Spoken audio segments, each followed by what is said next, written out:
Right, we're back. Happy New Year, everyone. We are back. Welcome back to the Vinyl Collective, your weekly journal of the hip hop and R&B landscape. I'm your host, Tofe. And I'm your co-host, John. Yeah, 2021. Yeah. The year did end. People didn't think it would, but it did. It really did. It really did. You know what it was the end of this year? So yeah, you know me, my analogies. I've got another one for you guys. So yeah, buckle up, boys. So you know what it's like here. You know, sometimes, right? You know, see, we love women, right? You know, great. You know, other side of the human race. But what's going on? You know, here? sometimes, especially if like you're with your girl and stuff like that, she might say something, but she doesn't really mean what she says. So you know, when a girl says, "Yeah, I'm fine," and she doesn't really mean that she's fine. So do we not? We do that as well. Come on. Yeah, of course, but you know, I feel like we are more taught to be aware of these signals. I don't think, do you know what I mean? So when I think every guy knows if a girl says she's fine, she's just not fine, right? So I'm gonna put it on the record. This is Toppy's personal experience and not mine. John does not endorse this. So I remember there was just one girl, right, that I was seeing. Her name is Miss Johnson, and did you call her this? Yeah, and obviously Miss Johnson, you know, really free person. You know, lets you do whatever you want, but technically doesn't really mean what she says. So it's like, I wanted to go to Miami, right? You know, love Miami, such a great place. I've always wanted to go. She's like, yeah, you know, have some fun, do whatever you want to do. But when when she says that, you know, if you go, you're just gonna come back to a world of hurt.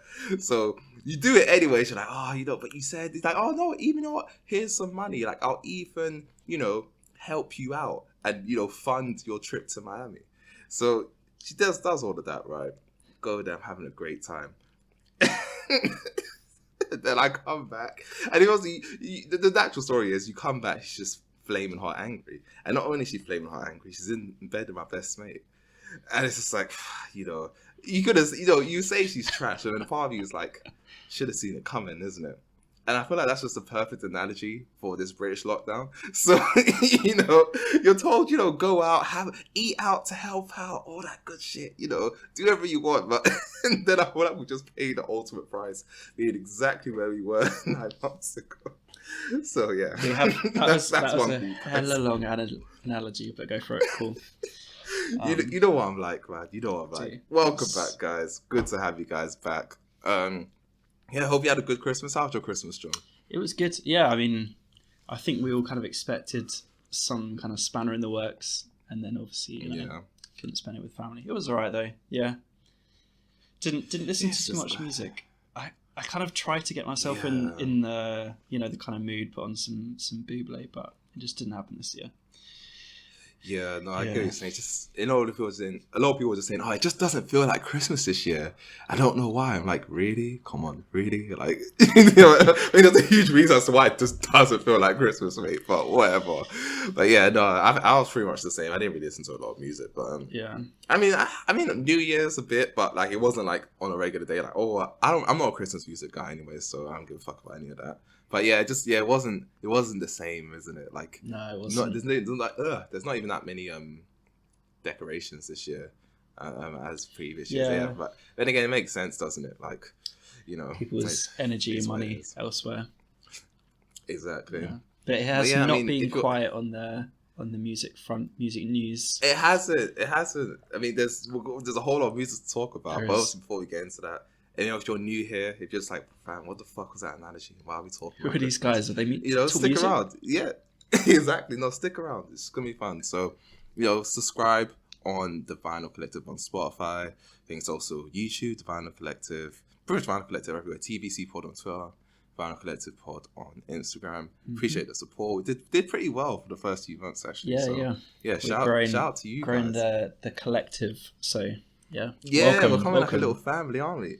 Yeah, so no, definitely starting the new year strong, making sure we do more things that incorporate you guys, because obviously, you know, you guys are our audience. So appreciate all the support thus far, but it wouldn't be the Vinyl Collective if we didn't start the year on some shit, isn't it? So yeah, you know what I mean? So yeah, stay tuned, boys. Stay tuned, but as usual, Spotlight series, you know. keeping that going, we have Injury Reserve. So I know you kind of pitched this one, John. So why don't you start off? Yeah. With So Injury Reserve? yeah, I probably came across them a couple of years ago. Yeah. I think I was listening to Loyal Kana. He has a playlist on Spotify. I think it's called I Just Wanna Chill, which people should definitely check out after they've checked out Vinyl Collective on Spotify. Of course. But yeah, he has a sick playlist. I think there was an Injury Reserve song on there. But yeah, I just loved it. I loved the like kind of off kilter. I know on Instagram we said it was a bit similar to like the Brockhampton type vibe. But yeah, they're really cool. And then obviously tragic last year, one of the members died, and then we're just kind of waiting to see what they do. It's tough, isn't it, when you're a trio as well? Like if you're a duo, like you just obviously make that's music even on worse. your You own got the if you want to. to. The group's done. Yeah, but the now, duo's like yeah. I mean, same thing happened to Tribe, right? They came back, and it was always going to be their last. I don't know if it was actually going to be. They came back together. Obviously, they kind of resolved their differences. Had a long hiatus because obviously Fife and Q-Tip had their differences, and then you finally resolve these differences, and then your best mate dies, kind of thing. That's just like, oh fuck's sake, like you can't really continue on after that. But at least it's just that's the duo. Obviously, Tribe is more than just them two. You got Jarobi and Alicia Muhammad, but still in terms of like MC, it's mainly just them two. But then with the Injury Reserve, like it was three of them, and now one of them's gone. So it's like, do we kind of continue on? Do we kind of start a new group to kind of respect the Injury Reserve? So it's complicated. Obviously, they'll come. I mean, whatever solution they come up with, that's their own decision to make. But it's interesting because the Brockhampton comparison is quite interesting because I know there's a lot of people who like Injury Reserve but don't like Brockhampton, and that confuses me. Because like, Brockhampton it's really have weird. More like Brockhampton have more songs that you could just like chill out to as well that aren't going to upset you. Like you could just listen to like Sugar and like Halo or some of the songs off their newest project, and you could just sit back and relax and be like, this isn't what I thought Brockhampton was going to be. Whereas Injury Reserve will always hit you with something a bit different. I think a lot of people, when they heard the first like 3 saturations, they were like, absolutely the fuck no, I'm not jumping on this train, like it's too weird. But and then obviously they had their debut album, which was more or less the same with that. And then obviously is it Ginger? That's it. Fucking hell, yeah. So obviously Ginger was a bit more R&B-esque. They definitely did kind of pull it back. Yeah. So they definitely did pull out obviously songs like Sugar. Also had the Dua Lipa remix on that one. Good one as well. But they definitely toned it back compared to their previous records. So I kind of get that. But it's just, I mean, that's the thing about music taste. It's like sometimes just a slight difference can make such a difference. The slight difference in and then the probably sound. turn off a lot of their like day one fans as well. Who are like, what's this R&B crap? Yeah. Yeah, exactly. Yeah, it's true. Especially when they lost Amir, because Amir brought a lot of the grittiness, and obviously he had to kind of get booted out the crew for reasons that we will not go into here. But he kind of got booted out of the crew, and then they definitely lost because obviously he did a lot of rapping for them. Like he was definitely one of the main guys rapping. Obviously, when you lose that, it's like you kind of have to find a way to adapt. And a lot of them are competent singers as well. So I get the change in direction, but it's always weird when you lose a member. But then I think this is again why I feel like rap groups are like inevitably gonna fail. That'll be a different episode completely. But there's like once you create like a rap group, it's always just like a certain. It's on a fixed time period. Yeah, if that makes sense. You just I'm sure we will do that episode. But when it comes to it, it'll be interesting to see what kind of what are the success stories, who's kind of ended their career as a duo. Can't think of one right now, mate. It's pretty hard. It's pretty hard. Like you think I'm about, sure like, there are some groups out there, maybe not specifically rap, but like a couple maybe of like duos. Ones. Yeah. Not all time ones. Like it's what it is. But some other news. Well, sad news was from last year, but we just kind of heard what was it last week about MF Doom.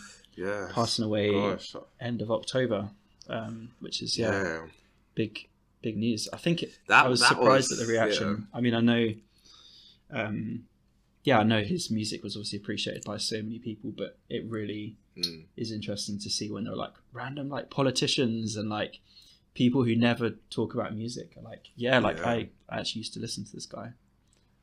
Yeah, I mean, Doom's one of those guys. It's like, if you know, you know. Like, it's not.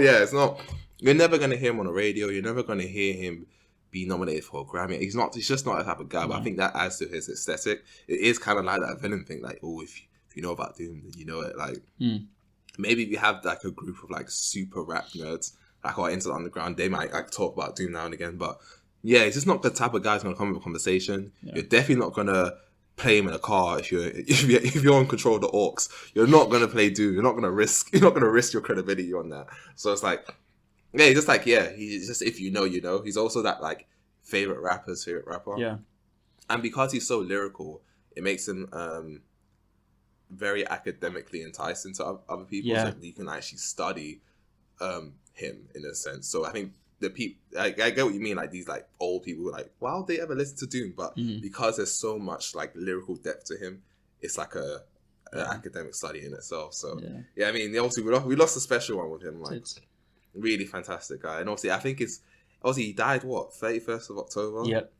And obviously it's really creepy. Obviously I didn't want to mention it, but I feel like I'm going to mention it. Obviously your birthday was on the 30th, wasn't it? And obviously I got you mad Lidini for your birthday. So I just think it's super eerie. That's the Had case. you bought it at that point? I bought it on the day. So I bought it planning to give it to you for the 30th. So I think it came on the day. But also we couldn't record because I think you had a coronavirus linked case, so you couldn't come in or something like that. So really, really eerie stuff, man. So I mean, rest in peace to him. If you don't know about him, I mean, he's got a lot of projects. Start from the beginning. Operation Doomsday. He's got He's got so many Food is a great album. Food's a really good record. Like, I mean that period where he dropped Food. And then he did King Ghidorah, and I think like that is, and Victor Vaughn is amazing. Victor Vaughn, that's the one. He had a run like that. Is like he did that in a span of 2 to 3 years, like his really short time period. Like, and obviously this was in a period where people like 50 Cent were like the top of the rap game. So obviously no casual fan is ever gonna pick up on these type of records. Or something you're gonna learn in hindsight, but. Yeah, if you still look like back, Nas, Jay-Z era, like early 2000s. Yeah, exactly. So this guy had a fucking run, but it just kind of went unnoticed in a sense because, he's underground. He was more underground then than now, of course. So but I think, one good thing about death is that it kind of immortalizes people, and I think this will give people a good chance to kind of look back at his career and be like, oh wow, like he's actually really sick, like. You know what I mean? One of the funniest rappers to ever do it as well. Absolutely. And like absolutely hilarious guy. Like this, like he was just saying something with just a completely monotone voice, being like, that was funny. Like why are you doing? Like stop playing. Like wait, he won't break. Like it's like had a voice like Jesse Joyce spitting through her missing tooth or something. Man, yeah. Or even something like giving y'all nothing but the lick, like 2 broads, like stuff like that. Like he just comes up with these witty lines again and again and again. He's just talking of tributes. Guy, I think I don't know of anyone probably who appreciates his music more than Mos Def or like Yasin Bey. There's so many videos of him like just quoting verbatim lyrics from Doom, and I think he posted a video, didn't he, on the day or the day after. Of himself like rapping a bit of some. I have seen that video of him. Yeah. I have seen that. But I mean, he's loved by everyone. I can't think of a single rapper who doesn't like Doom, to be honest. No. Unless they're mad ignorant. But everyone it's just one of those guys like you just appreciate him for what he was. I think even Drake put the Mad Villainy cover on his Instagram. I think it was about a year ago.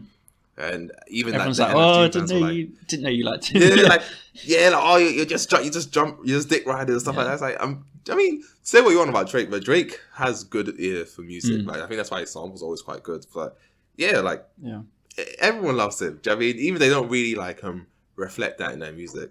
He's just one of those rappers. Like everyone really just appreciates him. And I don't think there's ever going to be another rapper like him. I don't say that often, but I genuinely just don't think there will be another rapper like him. He's one in a generation, completely. He's one of one completely. I don't think there was anyone like him before him.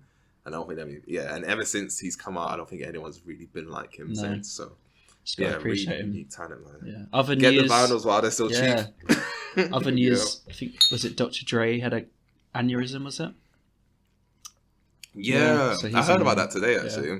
I think he's recovering, right? People are really mean, though. People said it was karma for, again, reasons that we won't get into. But I was like, Jesus Christ, lads, like, come on. Like, I mean, an aneurysm, like, it's pretty unlikely event to begin with as well. But to say the guy, like, had it coming for whatever worldly reasons, that's kind of low, man. Like, you don't have to do all that.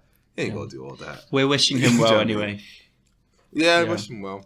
I think there was one thing we kind of missed just before Christmas. So, there's a new, up and coming star. We'll probably talk about her in the weeks to come. Obviously, had Annie, and she had a song called Peng Black Girls, and she dropped the remix recently with Georgia Smith. And you expect people to be really happy, like, oh my gosh, Georgia Smith, what? That's crazy. They can't be happy, can they? No, but obviously she had Amia Brave on the hook for the original song, and then she wasn't on the remix, even though her hook was kept there. Yep.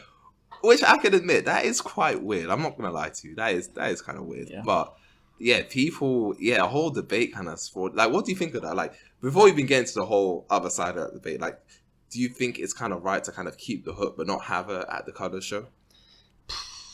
I think no. I mean, that's weird. It's really weird. You just like, it's really. She's not there. You're still listening to her voice. You're like, cool, yeah, great, okay. Yeah. Unless she just couldn't make it for like maybe COVID. Like, I can't think of a reason why she just couldn't.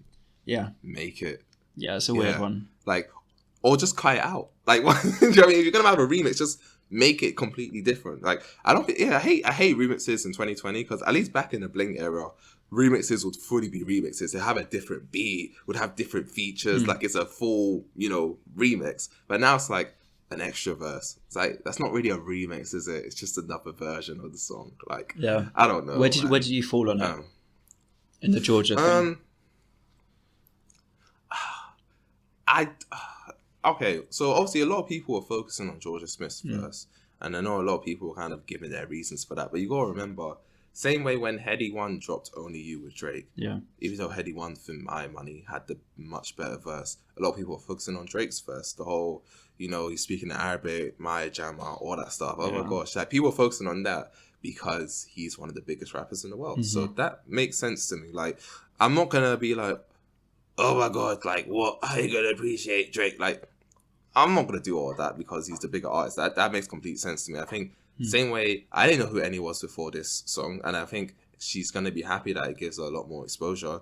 But obviously, Georgia Smith is an internet. Georgia Smith is fucking huge, man. Like, she's making songs with, people, like, made songs with Drake, she made songs with Burna Boy, she's made songs with all sorts of people. Like, she's a really big artist. I think people underestimate her because she's British, but she's a massive artist. So, of course, a song with Georgia Smith on, and a person that most people have never heard of. Yeah, it's going to raise profile. Focus on the artists that they know. Do you know what I mean? It's going to raise profile. So I get that. So I think people just need to remember that first and foremost. And in regards to the hook, I think that's a bit weird, man. Like, I wouldn't do none of that. Like, I'd be kind of pissed off unless there's like a genuine reason, or maybe if Annie wrote the hook herself. I don't know. Do you know what I mean? Like, there has to be like a good reason as to why you just wouldn't have her just do the hook. Like, it's not even a long hook. So strange stuff. We can all just speculate because I don't think we'll ever know. But no. But I mean, that's it really in terms of 2020. Yeah. Really? Yeah. Happy New Year, lads. All right. Now, time to lose half our fan base and get straight into today's main topic. It's been a while coming. We've teased it a couple times. Yeah. We have. If you know us personally, you know exactly how we feel about this topic coming up now. And also you see the title, so you already know, like, what are you talking about? But we're gonna talk about, some people's favorite rapper, Chance the Rapper. I don't know why he calls himself Chance the Rapper these days, but whatever, we're gonna get into that. Anyway, before I want to add this disclaimer for myself in it. Don't lose your head. Don't lose your head over this one because Chance. One thing I will say is, this is like probably my main defense of Chance. Chance's catalog is still better than most of you lot's faves catalogs. Like, don't get me wrong, 10 Day, Acid Rap, that's a solid catalog right there. Yeah. Don't get me wrong. But we have to talk about his debut album, and because no one else wants to talk about it, and no one else wants to kind of really get into why this is such an abomination in his career. So, so also we're going to talk. We're going to go back to the beginning about Chance. Yeah, but don't lose your head. Don't think that, he's just a shit rapper in general. I think the reason why I'm making this episode is because we know he's not a shit rapper, but it's just too funny not to pass up for me personally. Like, you can't not talk about this because there's just so many things that have come from 2019 that you just also need to discuss as well. So yeah, I'm really excited to do this one. So yeah, Chance the rapper. Talk to me. Let's start with Chance. Yeah. You've been following him since what, Acid Rap days? Pre-Acid Rap? Yeah. Acid Rap days. So this is just when Acid Rap dropped. So this is around 2013, I believe, when Acid Rap dropped. So yeah, pretty much right soon after. 20-year-old Chance, right? 19, 20, yeah. 20, yeah. Young guy. So, I remember, I think it was after college or something like that. Yeah, that long ago. It was after college or something like that. And then I was at a friend's house and he was like, yeah, Chance is the next one to make it out of Chicago, 100%. I was like, what? Like, obviously, this is a time where, like, you obviously had, like, the big drill scene coming out of Chicago. You had, like, Chief Keef and stuff like that. So I'm thinking, bro, who's this Chance guy? I've never heard of him. Like, he's the next one to make it out of Chicago. It's like, that's a big statement at that time. If you kind of think of all the people coming out of Chicago. So, checked him out. Obviously, listened to Acid Rap. At first, I was like, this is a bit strange, but obviously we'll get into that. So, got to Acid Rap and obviously went through his back catalogue and then, was a fan of him ever since. When did you kind of get into Chance? I'd say probably, to be honest, probably when Coloring Book came out. I think that's probably when he actually came onto my radar. Okay. So yeah, 2016. Which is fair. Yeah. I think that's most people, to be fair. I think that was like his commercial peak. I think around that time. I think maybe 2016, because I remember getting probably later than most people, but I remember getting into Dat Piff at that point and downloading loads of mixtapes. Fair. What, 2016? Yeah, don't talk to me about it. Jesus Christ. What the hell are you downloading from Dat Piff in 2016? Oh, Jesus Christ, bro. Like, 2016 is when streaming started counting towards sales. Like, that was a year There's a story to this, though. If I can try and rectify it. 2016, I went away traveling. I left the country, and I was like, I need to build up a catalogue on my laptop. I don't know, internet, blah, blah, blah. So, yeah, I downloaded loads of albums, downloaded as much as I could onto my laptop to listen while I was away.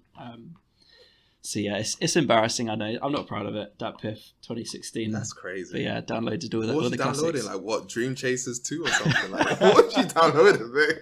Like, I downloaded loads of Mac. I downloaded loads of Mac Miller. Okay.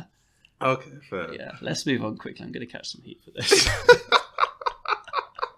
Sorry, that's hilarious. All right, cool. So Chance, let's give a bit of a background on Chance Rapper. So, rapper from Chicago. As you know, obviously he kind of was born and raised there. Interesting thing about him was obviously his dad was the aide to then Senator Obama, which obviously will play a small part in his catalogue. Yeah. Kind of rose to fame with his first mixtape, 10 Day, which is kind of based off him kind of getting suspended. Getting suspended for, I think it was doing weed in the parking lot of his school or something like that. And he only made the mixtape while he was, in those 10 days. So, which is, pretty impressive. And obviously he drops this, I think, a couple weeks before his 19th birthday. So super young guy when he drops this. And obviously he was part of the Save Money crew, which I actually remember because he still mentioned Acid Rap. So this had Vix Mensa on this, if you still want to remember him. Joey Perp, Nico Segal. Like, do you know what I mean? So some people who would then become quite relevant in the hip hop world. So 10 Day, we'll start off with 10 Day. I think looking back, 10 Day was a pretty impressive project for someone who's 18 years old. I mean, obviously very Kanye influenced for me, but yeah, it was pretty sick for someone like, I was like, wow, like for someone who's 18, this is kind of crazy. Like, it's different, but he seems very, very socially aware, which is kind of hot. Like, to a point where it's kind of not really known for an 18-year-old to be that aware of their environment. No. I mean, what do you think of 10 Day? Have you listened to it much? So I've listened to it a few times. I think it's brilliant. Considering the fact that, like, what I would kind of expect from someone's first project at that age, 17, 18 years old, he's making it in 10 days. And it's a 51-minute mixtape. 51 minutes, like 14 tracks. It's it's pretty long. Yeah. I love the track Nostalgia. The second one, I love it. It's like the Minnie Riperton sample. The, like, what is that song, like Loving You or something? It's like, go on, sing it. Really super. It's super good. Yeah. It's super good. Obviously, it's not a 10-day review or ASRAP review, but honestly, like, that kind of reminds me of like College Dropout Kanye, kind of just talking about family and the things around you. Like, like there's so many highlights on this record. I think looking back, I was like, I think I underrated this record a little bit. Like 22 Offs, Long Time, Prom Night. Like, he's kind of talking about not attending his prom because he was busy rapping, kind of chasing his career. Like, hitting us, or like I think Windows, kind of talking about the summer. You also have his windows down, but you can't roll these windows down because in the summer, the block is hot and he lives in Chicago. Like, stuff like that. It's like it's really clever, like super super clever shit. Like was Dave? Dave would be impressed. Dave would be impressed. So proper good. Obviously, this a lot of people found it pretty fantastic. So this generated a lot of hype coming into acid rap. Like, this guy was, because also this was definitely the mixtape era. This is 2012. So Friday Night Light was about a year old. I think Section 80 dropped. I think it was Mad Men the year before. I'm not too sure. Like the trilogy from Weekend had been 2011. Yeah. 1999 was around the same time. I think it was like, do you know what I mean? Like, so big mixtape era, like mixtapes that people kind of go on to say were like one of the best mixtapes for that decade. So so this is like quite a good company, era. Dream Chasers 2 dropped that year. Like, a lot of shit's dropping. Also, you kind of come with a somewhat not fully unique sound, but his voice is very unique. And he's kind of dropped a really kind of cohesive, long for mixtape, for debut mixtape. It's pretty fucking long as well. And he's kind of hit the mark on this one. It's like, wow, you kind of look back and like, okay, this is pretty fucking good. I think that's pretty much it with 10 days. The voice is definitely something like, I don't really know how to talk about it, but like, it's pretty nasally. And I've read some reviews and people saying like, he's the first, like, he's like, kind of like a successful, like, nasally sounding rapper since like the Far Side. Do you ever listen to Far Side? Yeah, no, I can't. And then I went back to them today. I was like, you know what? Yeah. Like, I can see it. Yeah, it's true. Yeah, it's true, because people hate that name. Because the thing is about rap as well, or hip hop, it's like people like the aggressive nature of it. The good old days of DMX. It's like, they're not all like. So when you have someone nasally, so when you have even the guys who are like super cool, they still had like a manly, quote unquote, manly voices. So you had this nasally voices are just really hard to kind of be taken seriously by like hardcore rap fans. Do you know what I mean? Like, for example, like, I think it took a while. Obviously, even Kendrick's a little bit nasally as well, but. This was that time where people, again, Kendrick wasn't at his peak at the time. People still thought J. Cole was better than him. So different. You can tell different. People would definitely discount people like Andre 3000. Be like, he doesn't have like a typical like rapper's rap voice. It's like, it's not always about the depth. But anyway. Yeah, exactly. Yeah. So then also we move on a year. I think it was like a year later. He drops Acid Rap, and this is where his career just explodes. Boom, like Joe explodes. And obviously, not much to this record. This is literally just an album where he just took acid and made the album. Like, there's nothing more to it. Like, second line, he already mentions it, doesn't he? In the first song. Yeah, like, because I think some people are like, oh, he's just trying to portray that aesthetics. Like, no, this guy was just literally just on acid the whole time. And also, they may put some good music, but it's just hilarious, the kind of thing. And you can definitely tell with this one, like, he's coming into his own. The production on this is so fantastic. Yeah. So good. So fantastic. Soundscape's amazing. Sounds like, this is when, like, he's a truly unique rapper. Yeah. Like, and also, this is where I kind of come in. I've never heard anything like this. Like, again, at first I couldn't really get into it. I was like, but the production is what kept me to kind of listen again and again, because obviously he had a lot of 808s. Kind of the first time I kind of listened to BJ, the Chicago Kid as well, because he's really good in the intro as well. Excellent stuff. But then, like, one thing I did notice, like, some of the stuff he was talking about, again, like, he kind of found a way to kind of be quirky and funny, but kind of still talk about really serious shit, like, stuff like Pusher Man and Paranoia. Yeah. The last 3 tracks on this record are just... I get why some people say this might be mixtape of the decade. I personally wouldn't say it, but the last 3 songs are, like, super high quality. You got Acid Rain, Chainsmoker, and they'll say, he really tapped into it. What do you think of this one, John? Yeah, I think it's brilliant. I mean, the kind of features on it as well all worked amazingly. Like, even Action Bronson, who, he's pretty hit and miss, but that was around what was that, 2013? Yeah, this was around the Action Bronson, like, peaking for that little year and a bit. Yeah. Fuck that song though. Sorry. You don't like it? That is. I find Action Bronson funny. If someone told me, he is funny, but Chance was.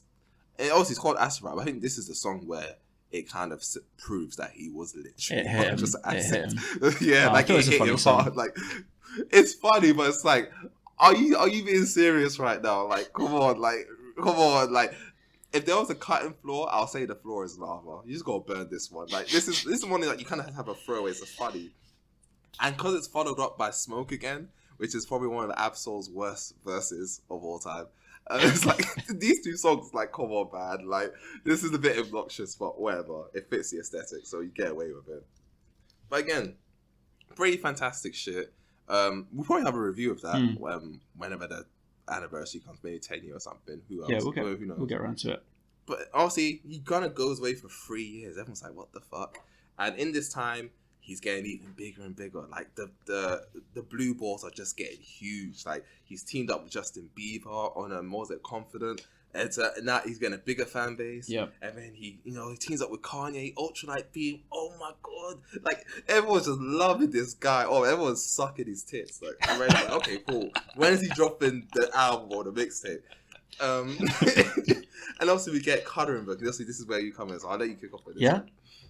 Yeah, I mean, I think this is obviously, as you're saying, like, a lot of stuff's happened this time. Another major event is Chance the Rapper found the Lord prior to this album. His daughter was born with was it a heart flutter? I think it was a heart flutter, yeah.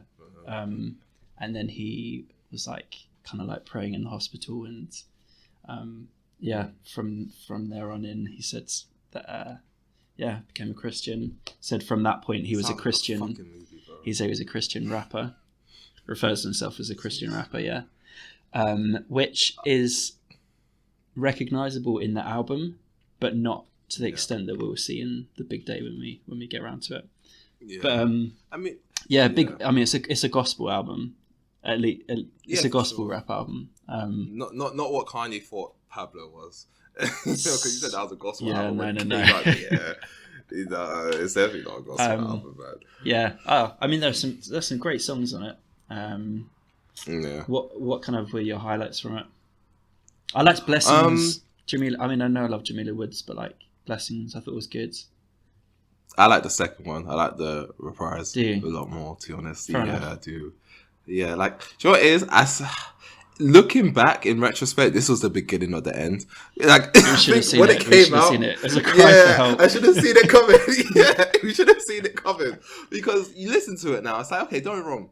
One thing I always hated about this record was the mixing was so fucking off. I hate the mixing so much. I still hate it. I'm always gonna hate it. Yeah. It just, you always have to change your volume on your phone to listen to this album. Like, you have a really loud song, and then you have a song like Angel, which is really low. It's like, what's going? Like, you're earning too much money for this to be a thing. Well, maybe you're independent, maybe you ain't got that money, quote unquote.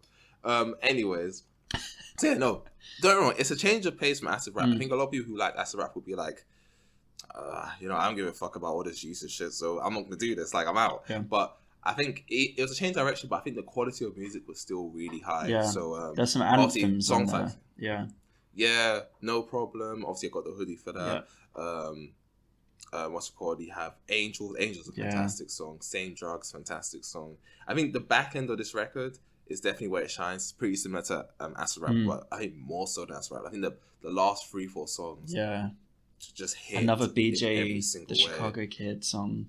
Was there T-Pain and Kirk Franklin on it? That worked. Yeah, it did. No, Drown is that song. Because I went to the concert for this album, and it's a pretty powerful song. I liked it already because I think No Name's verse was fantastic verse from her. But yeah, really liked. That record turns 5 this year, so maybe we'll talk about it a bit more. So yeah, but fantastic record actually. Like I don't think it was as good as acid rap. Like looking back, but I think it was a good change of pace, but still without kind of losing what made him good. Not completely. So I can't fully hate it, but I think kind of how much he mentions his girl on this record, like you don't really notice it because he says it in no pockets. It kind of sets you up. Like, oh shit. The signs were there. Like, the signs were there. And even I think he was working on this record up until the day of release. So I think when artists rush records, like Kendrick did the same thing with Damn.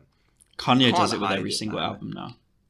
Yeah, like I don't like that idea because I just feel like, so it's unfinished then. Like you can't just have a record and submit it like a couple weeks before. Like no, like why are you rushing? Like, do you know what I mean? You already waited 3 years to drop an album, so why are you rushing to drop it now? Like, and same with Kendrick. I don't get why he did that as well because he was only 2 years out from To Pimp a Butterfly, so there was no pressure on him to kind of drop anything at that time. So I just thought that was pretty strange. So there's definitely some songs where it's like, you definitely just kind of phoned this in, mate. But I think it was enough to kind of, and again, it garnered a new fan base for him. Yeah, definitely. Well. So I think it was definitely a good move for him, for sure. Yeah, to be honest. And then he said at the time there were so many. He said at the time, sorry, one more thing. He said at the time the album was gonna drop the year after. Yeah. Did you know about that? And obviously it didn't. That was 2017. It did not drop after. So I continue what you're going to say. Well, no, that's a good point. Hopefully then, if that happens, that would have pushed the big day to this year. And then maybe, people have realised things this year. It's been a tough time. People have had epiphanies. Maybe he would have changed his mind about what happens. Yeah. Thing is, before we get into it, right? Just based off that comment alone, the fact that he said, okay, he's dropped this last mixtape, he's going to drop the album next year, and it didn't happen, and it didn't happen the year after that, I was like, I don't think he's got it. Like, I was thinking, I don't think he's got it, mate. Like, because you would say shit like that if you had it. Like, I mean, you had such massive, like, worldwide success. Because I remember I tweeted this. I was a stan. I'm not gonna lie to you. I said, because this is the year views drops, right? Yeah. And I said this is the perfect chance, no pun intended, for Chance to kind of insert himself in that league. Because I really felt like if this is around time Coloring Book, right? So like views was shit. J. Cole hadn't dropped to this time. People are gonna be low-key upset at that. There were some good views songs. There were some good songs. Come on. We'll talk about that another time, mate. But Kendrick hadn't dropped. I think Untitled and Master dropped, but Kendrick hadn't dropped this time. So the floor was kind of open, similar to last year. No big artists kind of dropped. So perfect. I think Chance is really talented this time. This is your time just to drop something. And he obviously came off the Ultralight Beam verse earlier that year. Like perfect time to kind of just really slingshot him for the release. Yeah. Because I would at the time put him outside that top 3. You would have had like Kendrick, J. Cole, Drake, the regulars, and obviously bam, like Chance would be right there. So the fact you didn't drop your album quite soon after, surprising, but whatever. And then obviously 2017 rolls by, nothing. 2018 rolls by, nothing. I'm Nothing. like, Not and I see him doing all these fucking adverts, like that Twix advert, mate. Like, I'm like, what's stop going it, on, yeah. man? Yeah, I was really concerned, man. I was super concerned. And then obviously he got married, which, you know, whatever. We're gonna talk way more about that later. And then I feel like even though it was another 3 years later, I felt like this kind of came out of nowhere. And when the album dropped, I remember looking at this. Before I heard a single note of this record, I was like, "Fuck me, this is gonna." What did it for you? What did it for you? Was it the name, the album cover, the way it was dropped? The album cover, the track listing. The track listing. There was 22 songs, and some of the features that we're gonna talk about are so fucking questionable. Yeah, like, I mean, you mentioned No Name before. She had nothing to do with this. Yeah, no, you know what it is? I imagine, yeah, No Name walked into the studio. You know that meme of like Charles Gambino in the getting the donuts and the room's on fire? That's what No Name was like. She was like, "Fuck it, I'm gonna go make telephone, mate. Like, I'm not doing this shit." So, what's that Simpsons meme where like Homer walks in, takes off his hat, puts it on, and walks out? Yeah, that's what she did. No Saba. Saba was on both 10 Day and Acid Rap and Surf. And he was on all three of them. No Saba on this one. No Name was on Acid Rap and Surf. No Name on this one. But then you have fucking Shawn Mendes, Nicki Minaj back to back, Meg Thee Stallion, The Baby, John Legend. Like, do you know what I mean? Legend. You brought in like the wedding singer of wedding singers for this. Yeah, like, so I looked at the track list and I was like, oh, I have a bad feeling about this. Saw the cover. And obviously people were like, oh, you know, you can kind of tell it's meant to do with a wedding, the big day. But I was like, oh, I have a bad feeling about this. Have a bad feeling about this. So I think, especially after the few years that you kind of waited to kind of drop this, I was like, oh, man, I don't know. I was really unsure. And this, again, before I heard any songs. And then obviously the album drops and... Yeah. My God. I noticed, I think it was the title did it for me. You know, he's got his hand there. The wedding ring is on full display. You know what's coming. Oh, you know what's coming. Oh man! And then here we are, the big motherfucking day, bro. And man, I still stand by what I said. This is easily one of the worst albums I've ever heard. Ever heard. Any genre ever heard. Like, this is bad. This is fucking bad, man. Like, you would never think, like, I know people believe Gucci Mane got clothed. We need to look at charts, mate, because what's going on? Like, how is this even possible? Like, it doesn't even feel like it's the same person making these songs. Like, my God, like, where to start?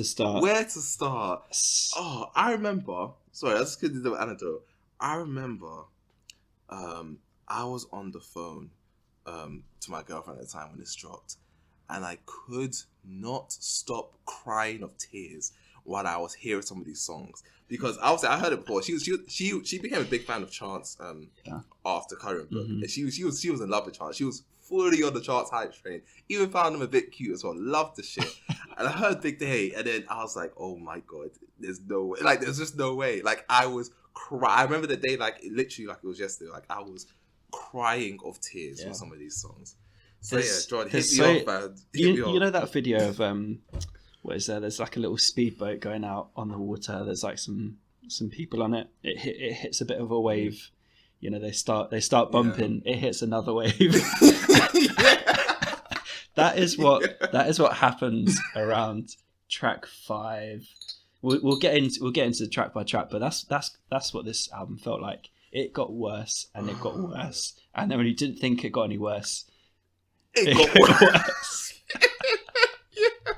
I mean, it's thinking about it now makes me laugh. So obviously, okay. So you start off, he goes with the same old formula, right? No, actually, I have a quote, right, from his manager. We're going to talk about his manager later on because it's fucking funny, yo. So fucking funny. So his manager says, let me find the quote. I have to find the quote. Actually, no, I'll say it later. So obviously, this album starts with John Legend, right? big bombastic intro like he's done, you know, on Acid Rap in the Coloring Book. But something's not quite right. Like, he's just like, okay, cool. Like, is this your first song? Like, okay, it's not as good as the other two intros, but it didn't hurt too much. It was okay. Like, it sounded nice, you know. John Legend's voice is nice. It set the scene, though, didn't it? It set the scene. Yeah, it did set the scene. Like, it felt like you were at like a after party for a wedding. And again, I already know, me personally, I'm not a huge fan of weddings. I don't really care for them, but you know what? Whatever. Cool. But then it just goes straight into, do you remember? I think I do. From then, I do. Like, this is going to be a problem. What do you think of it's a random Death Cab for Cutie on a rapper's album? I'm going to watch my words with this one, but I remember... I remember listening to it and thinking, like, how do these two link up in the first place? Like, random choice. Weird song. Oh my God. Very weird song. I don't know. It wasn't the worst thing. I think I prefer it to the first song, even. It's not. And I think what can really trick you with the first kind of like 5 songs or this album is that it's actually well produced. None of them are offensive. None of them are that offensive. Yeah, none of them even have. Only a couple of them only have. The first 2 songs have no explicit mark on them. Like, it's super PG. clean. Yeah, like, it's like it's 8 p.m. The kids are still awake. They're still kind of dancing on the dance floor. They're doing those little skids where they got all hyper. You know, the family loving it. Yeah, but you say the first 5 songs. I think Eternal was this album's last hope, and it wasn't a good hope. When he's talking about like side chicks and like side niggas, it's like, what? Like, the thing is, it sounds nice. Don't get it wrong. The song sounds nice, but the lyrics are fucking it's atrocious. Like, it's atrocious. You know what it is? Yeah. It's like he's trying to tell himself. Like, it's like he's trying to tell himself he doesn't need those side chicks. It's like I traded all the chips and it was worth it. Yeah, like, side chicks can't do this, can't do that. He's like, you know, it's kind of like you know, it's like kind of being rejected by the attractive women. You're like, oh, you know, she can't do this, can she? Or, you know, she, you know, like it's like shit like that. It just sounds really corny, like Big Sean corny. Like, I never put Chance in that Big Sean corny category, but. And obviously Smino, I like Smino, but he should have never been anywhere near this, man. Like, what are you doing, mate? Like, this is not. Like, where would you play this? Where would you honestly play? Well, you're not playing this at your wedding. I don't know. You're not playing this on any sort of party. Like, the track just goes absolutely nowhere. It's way too long as well. What was it? It's so long. Some of these songs 4 are minutes. Long. That song. There was a funny line. There was one funny line, which was sitting in the club with a hottie on his chin like a clef, like the music note clef. I don't know. It was funny. I thought it was funny. That was a redeeming line, but. Oh man, I think just the rest of the lines on this like record was Wasn't there something about like a splinter in a fingernail or something? Something like that. Yeah, I can't remember it for sure, but yeah, this is the last hope. Like, if that was like the worst song or the best song, then then you're not ready for Hot Shower, because that's like Hot Shower. Hot shit. You know what it is? Someone put it on Twitter. You know when people make like jokes, like, you know that meme of Jay-Z listening to Timberland's beat, and people always put like a fake beat on it. I thought it was one of those things. Yeah, I thought, no, there's no way this is real. Like, this is not real. I'm gonna check this out, guys. Stop playing. And it's 100% real. Like, you could stream this song right now, and it's a real song like that he put out there. Oh my god, this song is. It's really bad. Come on, it's really bad. It's a cold shower, first of all. I think it just oh man, I think it literally is a wake up call that this album is not going anywhere. This album is crashing. It's going nowhere fast. It's no sounding real fast. My god, like, oh man, I'm damn near speechless for this one. Like, the baby as well. You know that part here. You know when the baby does his verse, and then he feels like he said something really compelling, and then the beat stops, and he's like, you know, like he kind of speaks to himself. I'm like, that wasn't catchy. That wasn't a bar. I need to find what the line was, but it was just like, what did he say? What did he say? Oh, I need to find it. I'm gonna find it right now. There are so many bad lines from the song. This is. He's never gonna forget this one. The baby's never gonna forget this. I've got muscles like Superman trainer, real rare like Super Saiyan manga. That doesn't even rhyme. No, it's just that. Oh, I wear jewelry and I got that chocolate coloring. Well, at least that's what. I mean, the beat starts. So he's like, well, at least that's what they make me feel like. Why do they make you feel like that? I don't know. I mean, it's America, right? What does that even mean? What does that mean? What does that mean, the baby? What does that mean? Like, oh my gosh. And I think the beat started like he just started really hot, like, oh. Yeah, like a drop the mic moment. He's like, soak that up. It absolutely was. It was the complete opposite of such, like, oh man. I think I made a tweet like when this album came out. I said, if this ain't acid rap, this is definitely ketamine rap because no one knows what the fuck's going on. Like, what's going on here? Like, this is the most expensive like feature list I've seen in a long time. Like, don't get me wrong, you in the first few songs you already have John Legend, Def Cab, Smino, The Baby. Yep. That's 4 songs. We still got 18 songs to go. Yeah, go on, hit with the next one. We go high. I mean, yeah. I don't know. I feel like just at this point, something we're going to talk about after. I'm losing my words because I don't know what to say about this. But at this point, we've heard plenty mentions of his wife, and I think this is one of the main. Oh yeah, by the way, he loves his wife. One of the main gripes. One of the main gripes I have about this album is the first of all, the lack of depth. Like, he's mentioned his wife so many times. He's doing a fucking album about her, and we have what's her name? What's she like?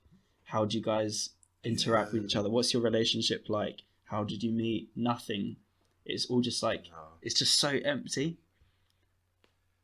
It's like I'm happy. I'm happy. I'm really happy. He's like just convincing himself song by song. It's like, you know what? Fuck it. I'm gonna say it. And you know what? I'm going in. You know what it is? Like, those people who are super religious, and then because they want to fuck, they marry really young, and they convince themselves that they free themselves of the worldly desire of being attracted to another partner. So they get married real quick. And then it's like they're trying so hard to tell everyone, like, yeah, I love her. What? I'm not gonna look at anyone else. Yeah, 100%. Like, what? I don't need anyone else. I'm fine. I'm done. I found my soul. And it feels like he's trying to convince you that on every fucking song in his record. Like, it's just so unbearable sometimes. Like, every song. Yeah. I don't think there's a single song here about him. No, there are a couple little skits talking about like him and his brother, his childhood, aren't there?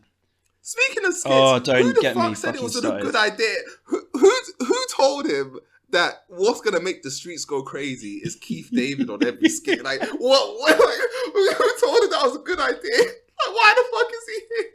It doesn't add nothing to the album. The skits add nothing to the album. It's like, what? Oh my gosh, what did you think of the skits? I think they're dreadful. Like, they add, none of them add anything, in my opinion.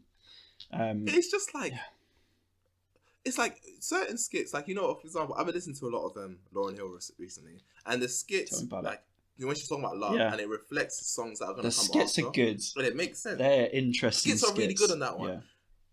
And I'm not a super fan of skits in general, but I feel like those skits were used really well. And if you're going to use skits, they have to mean something. What's the point in having them? Kendrick Lamar is an example. Kendrick is amazing at skits. So Pimp Butterfly. Kanye on his first record. Yes. Some of the best skits there are. When the skit is as good as the song, and you go back to the skits just on their own, then that's when you know. Exactly.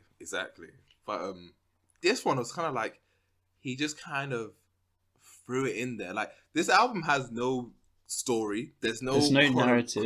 They don't link chronology or anything like that. Yeah, they don't link or anything like that. He just kind of just threw it there because he thought, you know what?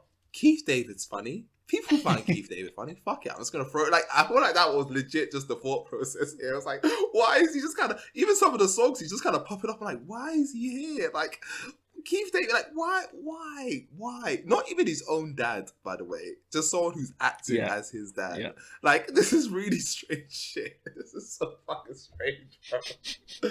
Oh, it's so strange. Why? Yeah. Anyway, well, damn, we're not even like... Yeah. Where are we next? The thing is, Hot Shower isn't even the worst point. It's not. I'm not even going to talk about I Got You. Obviously, again, I couldn't even tell Ari Lennox was on this song the first few times I heard this because it just was so low impact. Again, I think it's another song where it sounds nice, but again, the lyrics are cringe as hell. I need to find some quotables, but it's one of those like, why is he saying like, yeah, Big Sean would be so proud of this record. He would be like, honestly, yeah, that's my boy. Yeah, this literally, that's my like. I don't get it, man. I don't get it. And then we move on to Rue. This is. I know you're not a fan of Rue. This is a you. Rue, what? Are you a fan of Rue? Rue? No, I'm not. I'm not a fan of any song of this record. Okay. I think this was, if any of the kind of previous songs had like elements that were redeemable, I think once you had photo ops, the little skit, and then you get hit in the face with Rue. The title track. Yeah. Oh no. Oh yeah. The Rue. Yeah. Yeah. You're right. Then after that, I said to you the other day, I was like, after this, it's like the Charlotte Hornets. It's just L after L after L. Man, at this point, you're really at the base of Bane's pit. Like, you know, like you thought Hot Shower was the pit. This is even deeper, mate. And the thing is, it literally just keeps on descending into madness.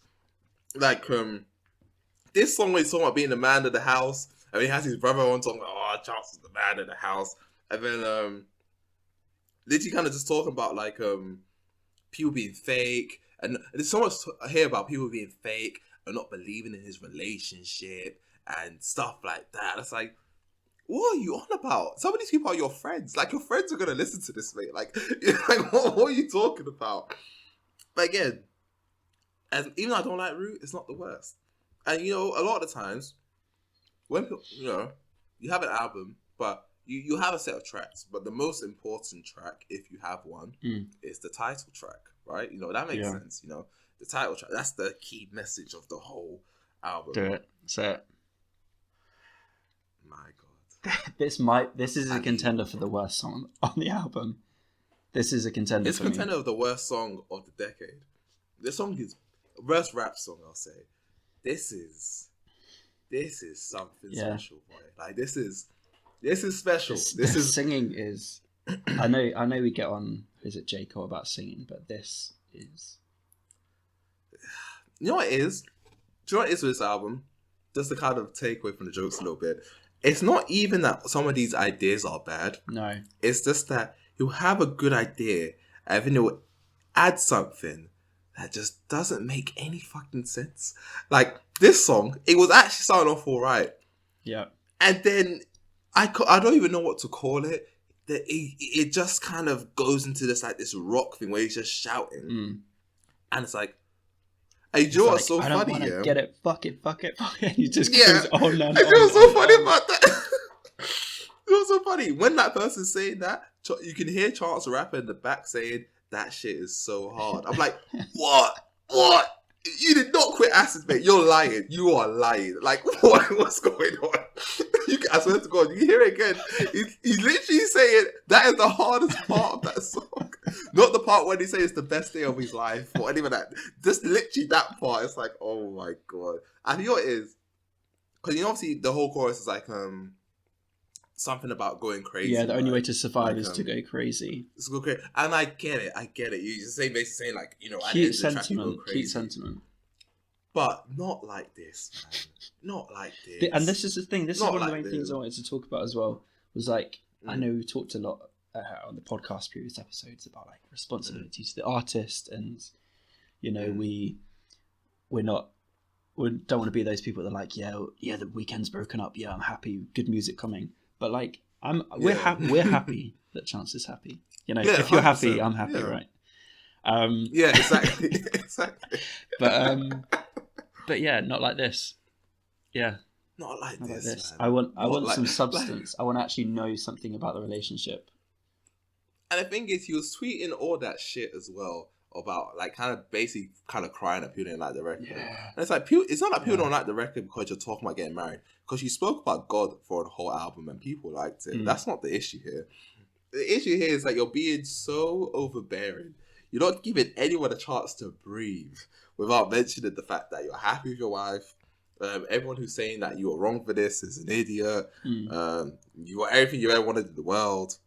I'm never gonna be a baby daddy. Like we fucking get like 22 songs and 77 minutes. Even To Pimp a Butterfly is not that long.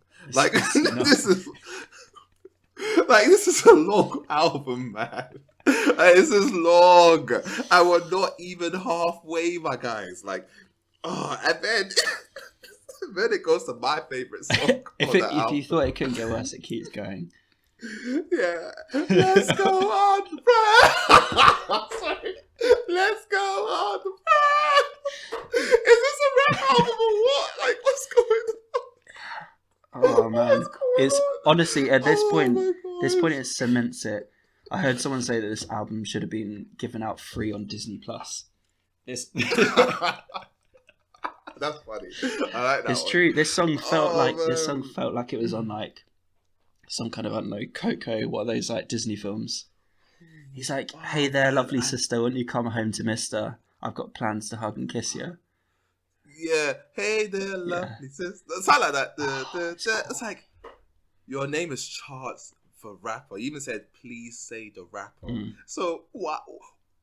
It's just, my God. Like, and I think for multiple years, this is where I couldn't listen to the album anymore. I think once I got to this song, I had to cut it off. I was like, I can't do this anymore. I got that Superman hidden under my cheap suit, sitting waiting for Lois to want to leave too. It's just some of these songs, like, Let's Go on the Run was just the one that like sent me. Like I couldn't believe. Like, imagine being in the studio, right? Okay, you play the producer, right? Obviously, I'm there. Yeah, I'm like, cool. So I'm like, let's go on the run. All that stuff. I'm eyeballing you like, this is quite serious. Yeah, I come out to see him. I'm like, hey, so John, what do you think about that? Yeah, you think we're good for that one? No, I think we're gonna have to go back to basics. Have a little word about this. That's calm, man. No, I think Streets will love that one. What are you talking about? I don't know. I think you were Chance. You were tweeting the other day. You want people to call you the rapper. Like, people a bit worried you've lost your edge. Yeah, but not very gritty anymore. I'm talking about, it's like a Bonnie and Clyde film. Trying to go on around with my wife. I need to know. Cool. Yeah. All right, you do your Chance. Yeah, I'll just let me know what you need. This is the problem. Too many yes men. Too many yes men. And obviously, this is the downside of being independent. Because at least when you have a label, they can come in like the stepdad and be like, come on, you give me the fucking hits, mate. Stop playing around with this shit. Like, give me the fucking hits, mate. Because sometimes you need that struggle. You need someone in your team to be like, you know what? You're not my favorite rapper, but I like you. So I'm going to help you out. You need that type of guy. You don't always need someone who's going to be like, oh, I love everything you do. You're the best, but you're the truth, man. You're the truth. You don't need that because you're not going to progress. Like, you need someone who's going to be like, you could do better than that, mate. Like, and obviously, we're going to mention it, but obviously, this album the album was starting. Like, he started making the album February, I think. Something like that. The album came out in July. So that gives you everything you need to know. And the thing is, we can go over every single song. We could, but I think, again, there's another 12 songs after this, and the 5 worst of these bigger and bigger. Yeah, fuck it, let's do it. For me, I'll give you 5. Balling Flossing go on. Is fucking awful. Oh, 100. Shawn Mendes. What's next? You're gonna have like Vanessa Hudgens and the High School Musical crew on there. Get out. Oh, like, it's like who? It's like someone's like, did someone force you to do this? Are we just not aware of what's going on? Is there a ruse that's happening that we're just not aware of? Shawn Mendes. You already had Def Cab on this. And you're having Shawn Mendes, right? And like, Okay, yeah. So give me your top 5. So yeah. Balling flossing. Let me think. 5 worst. Oh, I've said the big day. Let's go on the run. Hot shower. Apart from all of the skits, what else did I not like? Handsome. I thought it was awful. Okay, that is pretty bad. I thought Handsome was awful. I know some people have been like, that was one of the better songs. Meg did alright. That's the thing. I don't think there's a single feature that saved it. Yeah. If anything saved it, it was her. Okay, 5 worst. Okay, I'm gonna give you. And you know why I say Handsome? There's a guy. I don't want to steal the joke, so I'll find what this guy's name was. Sean C. I feel like you've watched him, right? Okay. Yeah, he is funny. Yeah. He's talking about the song. He's like, this is the kind of song that like they put on at a Christian strip club. Jesus Christ. Jesus. It's true. It's so true. Oh man. It's just like, again, it's literally because if he's not going to talk about his wife, he's going to act as his wife. You look so good. You like literally. There's not a minute wasted without talking about the love of his life. Weird. It's weird.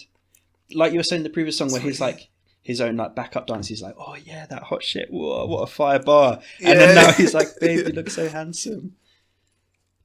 You know what it is? Do you think his wife listens to this record and be like, yeah, man, that's my guy? Like, oh man, when you made that song for me, I think there are 2 options.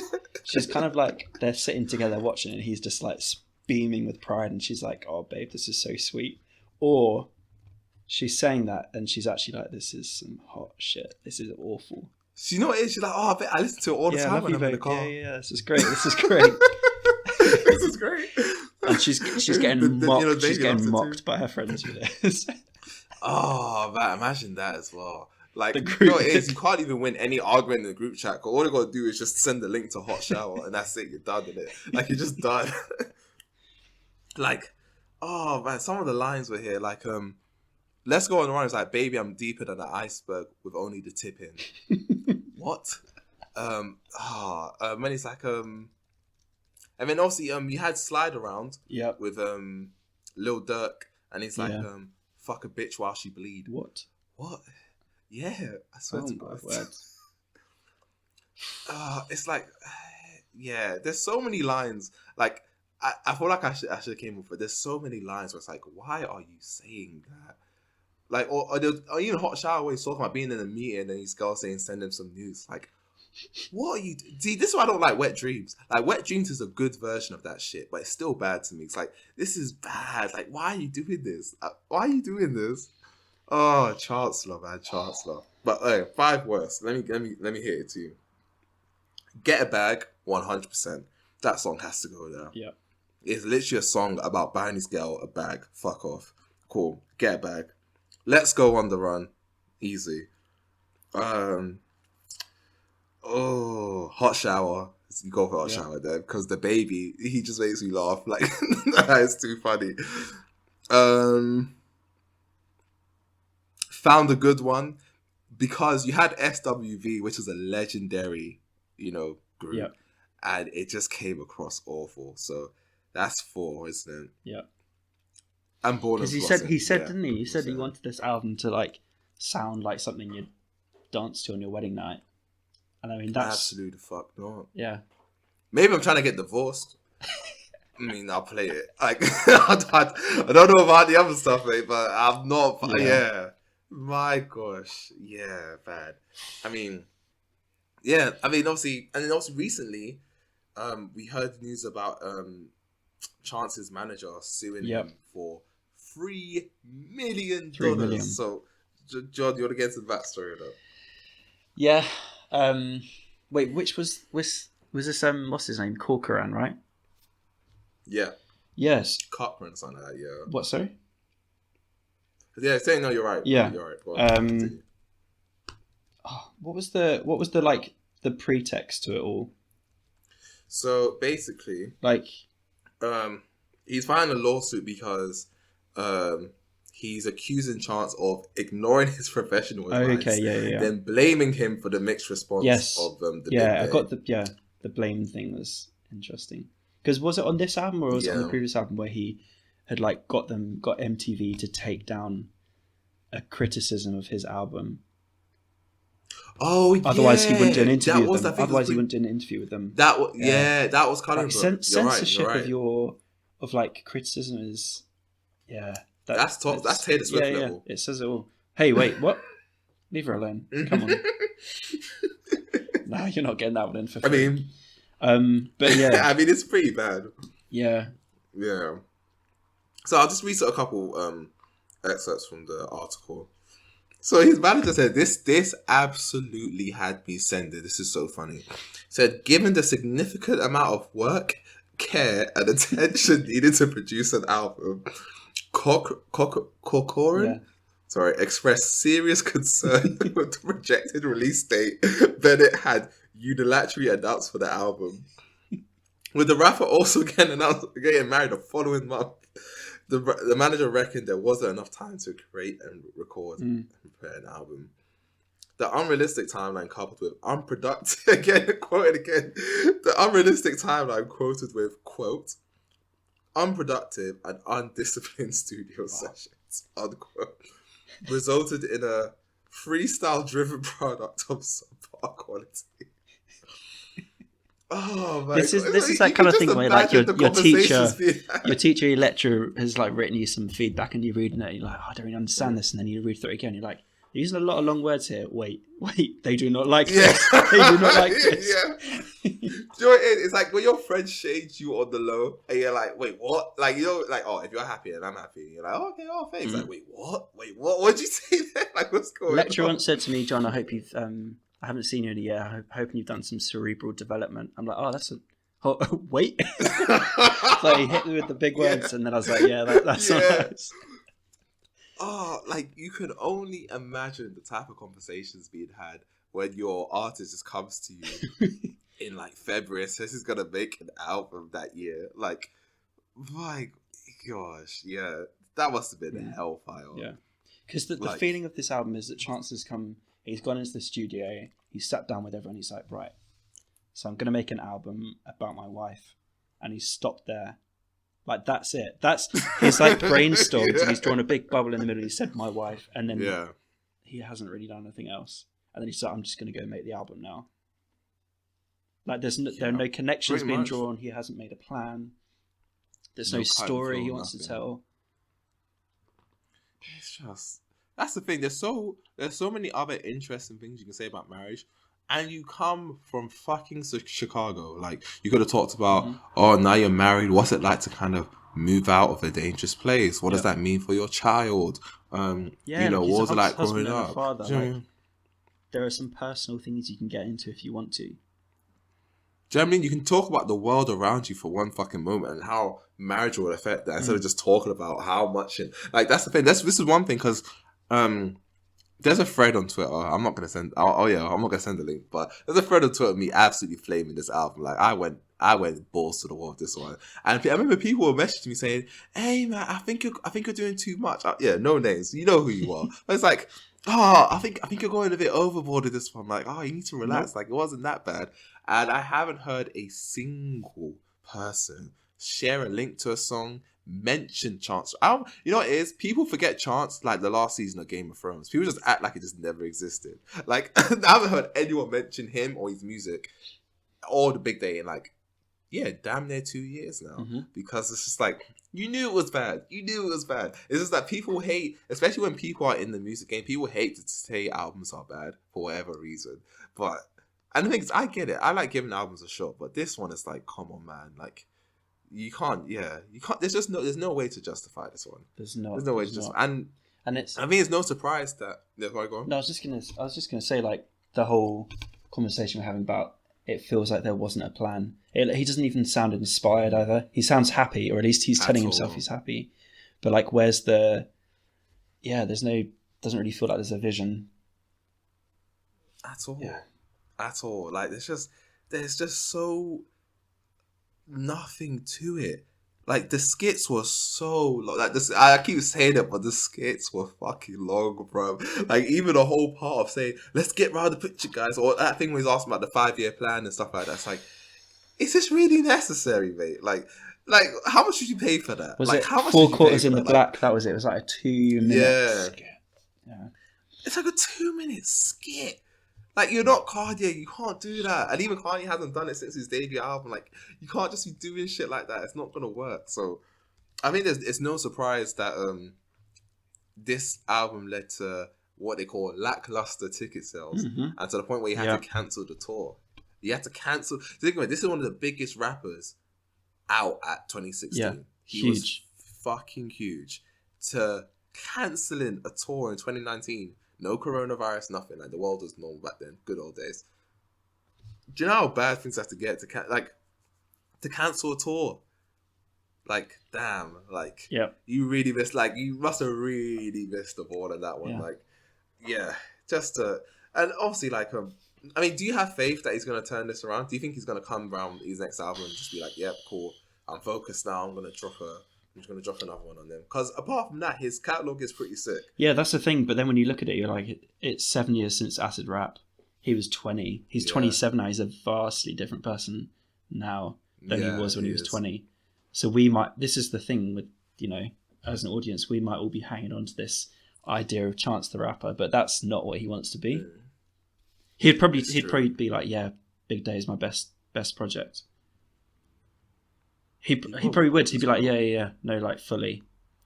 So I don't know how much faith I have. I think just from the last, like, 3 years, I mean, since Big Day, he's released, 2 things with Jeremiah, their little Christmas albums.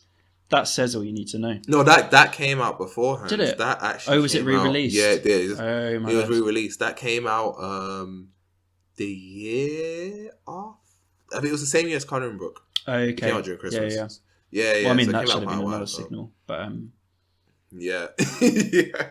Like, why you do the whole album with Jeremiah? Like, come on, stop playing, man. But it was a mixtape, so whatever. But yeah, he hasn't really dropped anything since then. And I don't know, it's so weird because obviously that the same year the Big Day came out, like a couple months after YBN Corday's album came out, and his verse on that album was pretty sick. Yeah. Like, so it's like, so you're still alive, you're still in there. So what's going on? Like, talk to me, Charles? Like, I just don't understand what happened. Like, he's had a couple of songs. He had not like rap. a song with Ludacris, a song with Justin Bieber this year.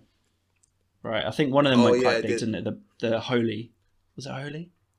With Justin Bieber? You think I'm listening to either of those artists in 2020 or 2021? Absolutely not. He even did another song with Justin Bieber. Oh, is it the Ed Sheeran one? So, not that. The one with DJ Khaled. That song was awful. It was I'm the One. Oh, yeah. Yeah, that song was. Oh, yeah. There's been signs along his career. It's like, damn. Like, do you know what it is? I get it because he got famous really quickly. Yeah. And that comes with its own struggles. Yeah. There's no denying that. But And just being an independent artist doesn't mean you're going to maintain your kind of vision. Yeah, do you know what it is? I think the Kool-Aid got to him on this Yeah. one, man. I think that's what it is. Like, I think he just felt like he couldn't be stopped. Like, independent, deals with Apple Music, one of the biggest artists on the planet. Like, married, has a kid. Like, he can't be. Like, he's just a machine. And it's like Untouchable. Think about it, bro. It's a bit like how I sometimes feel. I mean, I like J. Cole a lot, but like, but his like no feature thing. It's almost as if like, no, I'm gonna make an album, no features. Like that's my thing. Like that's how I make good music. Yeah, it's like, could consider a feature here and there. I think that's his mentality. Yeah. Now. I think he's starting to break out of that. I think Jid has, again, I think I mentioned it before. I think Jid has like kind of forced him to fix up in a sense. So hopefully he does. But even him, I'm a bit worried about because obviously KOD came out what, 2017? Was it that? I thought it was 2018. No. 2018. Was it 2018? What year was it? Something like that. 2018. No, you're right. KOD came out. Yeah, KOD came out at 2018. And he had the intro to quote unquote the Fall Off then. And that was meant to come out like the year after. Yeah. Again, same old story, hasn't come out. And on top of that, he didn't drop the year after. Didn't drop the year after that. He dropped 2 songs, Decline Back and Young, what's it? Simba on Ice. Young Simba on Ice. Cool. One I like one of them. But even that, now he's come with this whole off-season thing.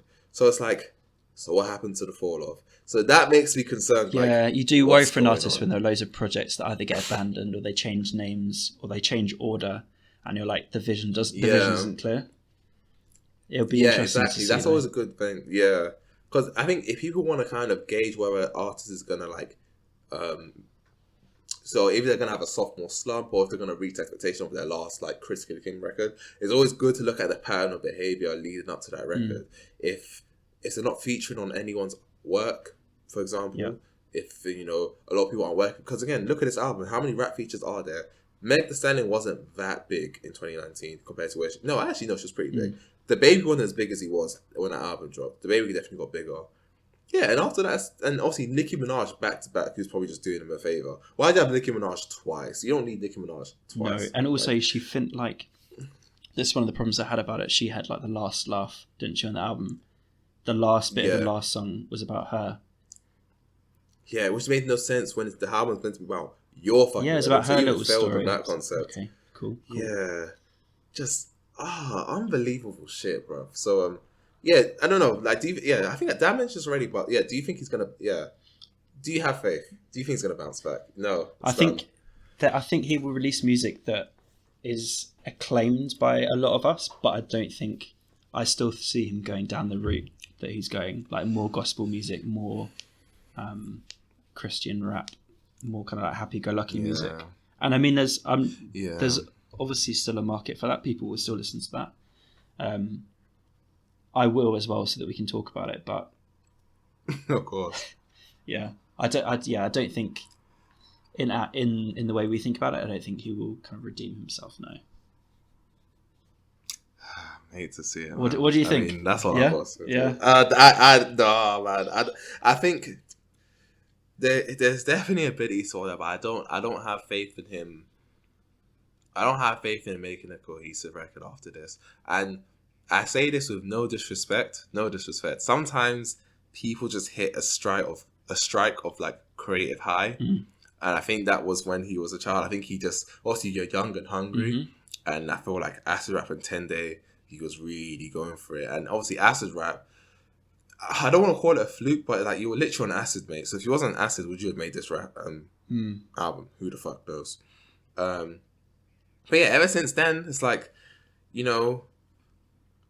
hasn't really hit the mark. So obviously, Current Book is decent, but yeah, I don't think it's good as the first two. So I can't see him. And obviously, especially when you kind of starting to destroy relationships as he's had as well. Yeah.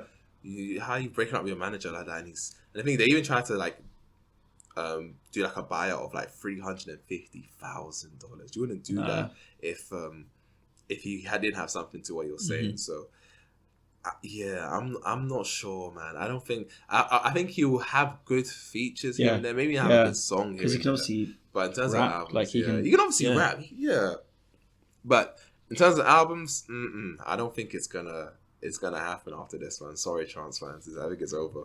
I think it's over. You can prove me wrong, but I think it's over, man. It's done.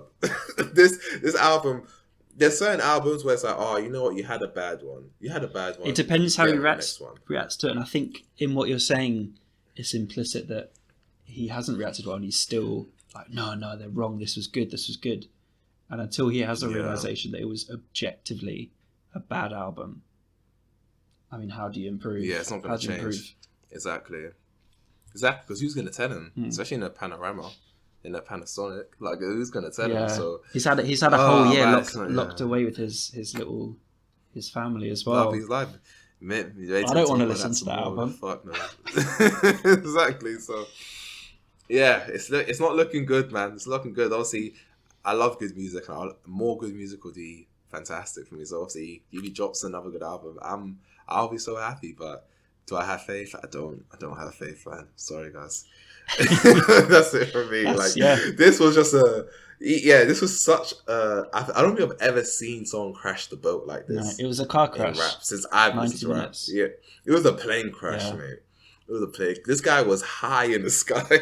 He was like the Drake cover. Nothing was the same. His head was super in the clouds, and then just nosedive right into that concrete. Like, yeah, this is bad, man. Because like last minute I was saying this, like again, like I was gonna say, there's bad spells. Like, you know, Kendrick can drop down and people can look at that and be like, oh, it wasn't as good as the other two, but that's our faith. Even Eminem could drop a couple bad albums, but oh, you know what? Cool, that was bad. Yeah. But, you know, you might turn around. Even Lupe Fiasco's dropped some bad albums. He has dropped some bad albums. Yeah. But this one was particularly special because I don't think there is a single song in 77 minutes of God's minutes. 77 minutes. Where I'm looking at it, I'm like, oh, you know what? That song, boom, fuck it. Spin that one back. That's a banger. I've never had that feeling about any album in a very, very, very long time. Very long time. You're right. I think, yeah. We're clutching at straws when we're like, these were like passable songs. We say passable, but like if I'm not doing an episode the on idea it, was all if I'm right. not talking about it on a podcast, I'm not going back to listen to him and John Legend. No. He really tried, John Legend. Poor John. He really tried. Because it sounds so positive to start off. And it just went downhill from there. John was like, if I'm on this album, I'm on the first song and I'm out. I am out of here. yeah, I'm on the first song. You're not putting me in the middle of all that shit. I'm on number one and I'm getting the fuck out. Like, 100%. Oh, man. Yeah, that's what I want to say on that. Got it off our chest. I think that wraps it up. Yeah, man. What a way to start the year, isn't it? Yeah, positivity. Anyways, if you're still here with us, again, thanks for tuning in, as always. And again, as always, we close out the episode with our Now and Then playlist. Same old shit, different year. Something that's quite current and something that's quite a throwback. So yeah, I'm going to start with this one. So my Now song is Imagine by ICTGM. So you're thinking, who the fuck is that? I've heard that name sounds familiar. It's J Huss's sister. She was on Helicopter and Big Conspiracy. Good fucking songs. She's dropped her own solo song. I think we mentioned it on Slime Talk a few weeks ago. But yeah, it's called Imagine. Pretty good song, actually. I like it. Wish it came out in the summer. It's got that vibe to it. She can sing, man. No, I'm really excited to see what this girl does in the future. My Ven song. Again, I've been listening to so much Lauryn Hill Fugees. So I feel like if I say any other song, it's going to be wrong. But, I really like... Oh, man, it's got to be a Miseducation one. Did you see the poll I did? I did. Yeah, I saw that. that. So no one ever comes to me with that fucking MTV plug shit again. Like, that shit is arse, man. But whatever. So I'll say... There are so many good songs on that album. There's so many good songs. Like, that's one thing I'll give her. Lauren, that album, it did good. I'll give Superstar. Okay. I like that. I like the idea around that song. So Superstar. Nice. Go on, John. Right. New song. I think only because we mentioned it earlier, I'm going to go Peng Black Girls. Yeah. We're going to put it in the playlist. Okay. Yeah. Cool. It's a good song. Yeah. Then I am going to go with Childish Gambino. This is America. Oh yeah, of course. This really is America. Jesus Christ. Yeah, it's a good song. People will find it relevant, interesting, time to reflect. Maybe just enjoy the music itself. But yeah, good song. Yeah. He doesn't lie. Can never be the UK. Yeah, I mean, maybe it could be the UK one day, but fucking hell, definitely not anytime soon. I mean, my God. I mean, maybe if we made another podcast, we'll talk all about that. But Brexit. We're not going to sit on our high horses over here. Yeah, of course not. Yeah, I mean, it's all tits up here, isn't it? Like, we can't even go outside. You know, so many things wrong. The whole vaccine rollout's been pretty shit. You know, we left the EU. You see that guy who voted to leave, and like he has they're selling eels. Yeah, he got stuck at the border. I can't sell my eels. Yeah. And it's like, that is such like I imagine what people who vote for Brexit look like, and that just seems like that is like completely accurate. Of course, it's someone selling fucking eels. Of course, that is. That is exactly who would vote for Brexit. You know, they're competing for my market of eels, mate. Like, of course, it makes sense. The irony there was, But yeah, find that that's playlist now and then on our Spotify. You can find our Shazam playlist as well on there. Yep. So if we mention any songs during the 100%. we probably, let's be honest, we won't be putting any chart songs on there. But if we mention any other songs, it will be on our Shazam playlist. And as always, our Spotlight playlist is also on there. Check all of them out. Of course. Yeah. Again, find us on Instagram, Vinyl Collective Pod, Twitter at TVC Pod, or on YouTube. Shout out YouTube.